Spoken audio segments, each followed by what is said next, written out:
Listen, I better than anyone get how or why people feel a certain way about the homeless. Um, I mean, I can't stand the things we do some days too. Um, but let me compose myself a little better, and then I'll explain to you what I'm referring to in this sense of this statement. Today, I want to focus on Rochester's pride. Um, a lot of people take a lot of pride in the city that they live in, you know, and when you say homeless, it might be synonymous with dirty and filthy and whatever else, but not all of us choose to be quite that way. Some of us are there, or that way, not by choice, of course. You live around filth, you're bound to get dirty. And some of us leave our filth behind, not caring. Literally everywhere we go, leaving a trail of we've been there. Which I can guarantee is not easy, living in tents and shelters and having to carry all your crap around with you and whatever else, dealing with mental illness, chemical dependency, or whatever it is you're going through that day. Dry skin, sorry, that's a normal person's problem. But Rochester is getting more and more expensive to live in because people have been taking the time and effort to make it look nicer. It's become I guess, I don't know, beacon, or I'm not sure what the word for is, but kind of a sign of the Mayo Clinic and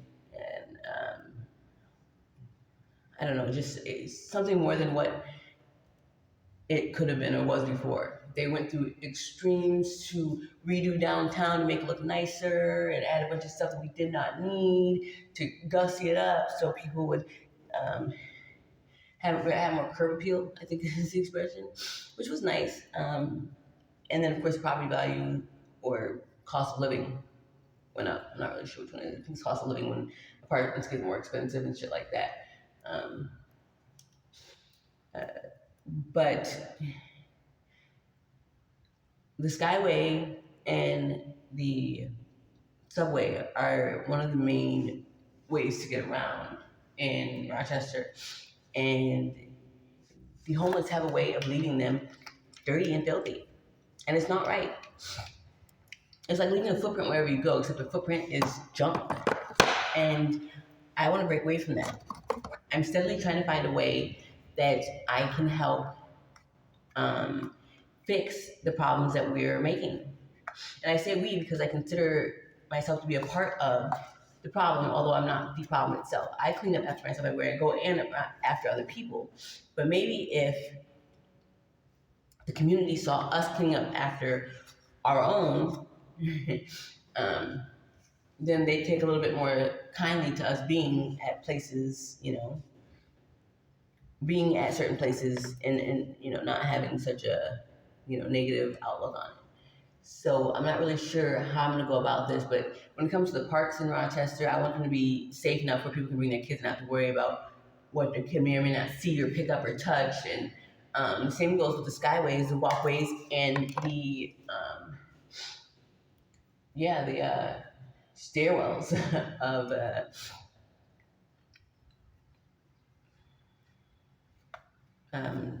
downtown. So I'm putting on a little makeup right now just because I look like hell worn over, and I prefer to look a little bit more decent in the day. Just because I try to do my best foot forward, and it's a little harder to do when your foot's, disgusting and grody. Like I said, that filth thing comes into play quite a bit, and people can see you and you look nice. It tends to make them feel a little more comfortable about who you are or what it is you have to offer. Should it be that way? No, it shouldn't. But that's the world we live in. So, thinking out loud.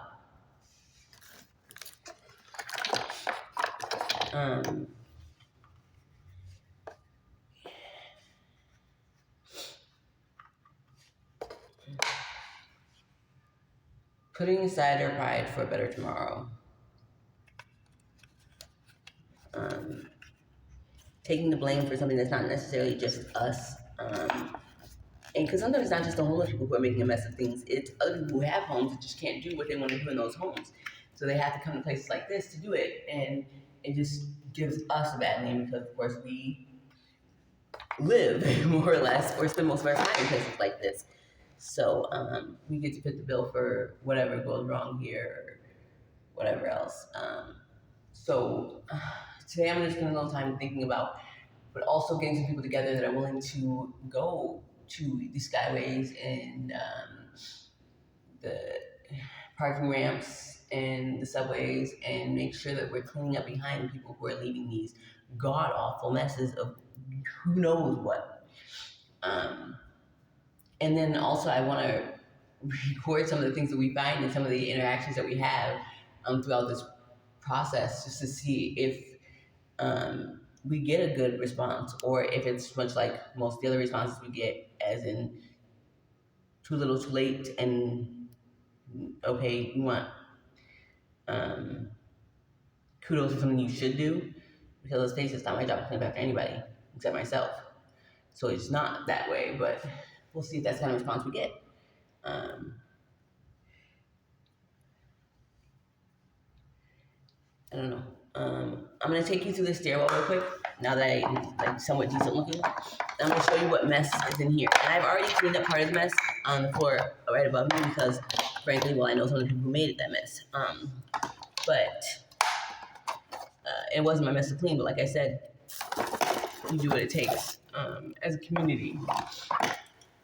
And I consider the homeless community in Rochester to be ridiculous, and I feel like a lot of it is because of the jail system and lack of rehabilitation, of true rehabilitation, and other things, which I'll get into that topic on a different day, because I have a lot of thoughts when it comes to how rehabilitation could really be that, when it comes to taking people in jail and things like that, and a lot of the issues that follow with that, or whatever. Sorry. Okay. I did see Park and Rec a couple seconds ago, so I'm a little worried that I'm going to run into them. And they're just going to assume whatever is going on here is my doing or my fault. So I'm a little worried about that. Plus, like I said, on any given day, if you're walking in a certain area here and you have the appearance of a homeless person, or like me, carry around a big ass cart full of shit with you, because that's your things, then most people tend to think that whatever is associated in that area that's bad or negative is your doing. I don't want to get stuck with paraphernalia or drugs or something like that someone assumes mine, when they're not, just because I chose to, go about doing this in this area today. So I'm going to pause until I put my makeup away, and then let's go in some stairwells and see what we can find.